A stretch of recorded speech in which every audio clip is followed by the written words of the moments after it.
चाहे वो ज्ञान हो या धर्म, हमें दोनों के लिए हमेशा विनम्रता एवं आदर के साथ पेश आना चाहिए। Being a bachelor and celebrating Ganesh Chaturthi all alone is not easy for me.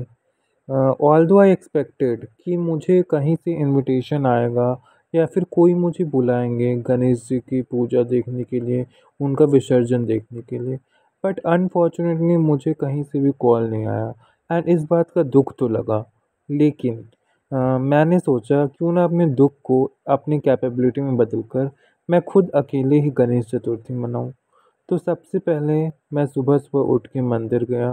मंदिर जाने के बाद गणेश जी को मोदक और मोतीचूर के लड्डू भोग लगाए।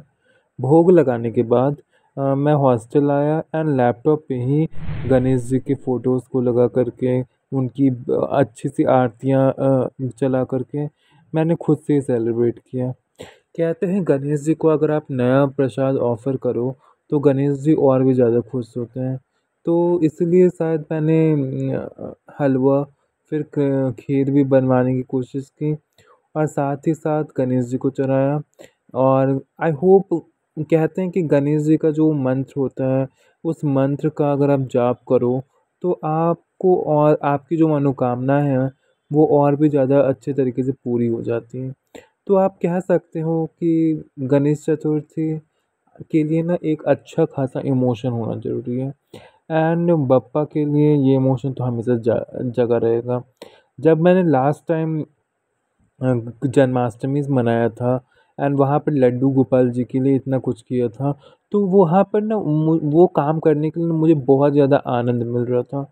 एंड सिमिलरली जब मैं यहाँ पर आया, मोदक खरीदा, फिर बहुत सारी चीज़ें खरीदी, तो फिर मुझे लगा कि ये अपने ही आप में बहुत ही अच्छी चीज़ें हैं।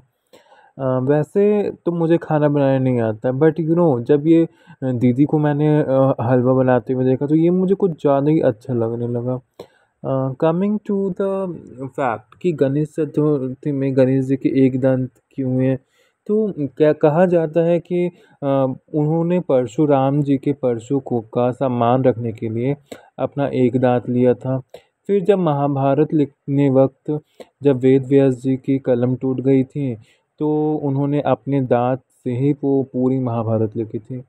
तो ये सारी कहानियाँ हैं जो इतनी प्यारी हैं, इतनी अच्छी हैं। वैसे कुछ टेम्पल में तो Ganesh ji as a human, उनकी मूर्ति ना ऐसे ह्यूमन फॉर्म में है एंड तभी सेलिब्रेट की गई है।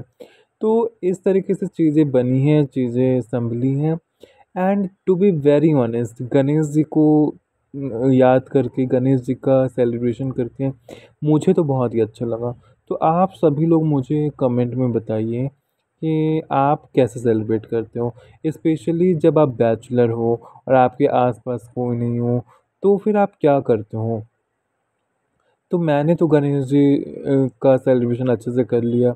वैसे अगर आस-पास कहीं विसर्जन हो रहा है या कुछ भी हो रहा है तो मैं ज़रूर जाऊँगा देखने। मुझे पता नहीं कहाँ पर हो रहा है वैसे, शायद रमेश नगर में या नेताजी सुभाष चंद्र बोस की वाली जगह पे। बट दिल्ली में भी लोग अच्छे से सेलिब्रेट कर रहे हैं गणेश चतुर्थी एंड ये वाक़ई में बहुत ही अच्छी बात है। And thank you so much for watching. Love you all.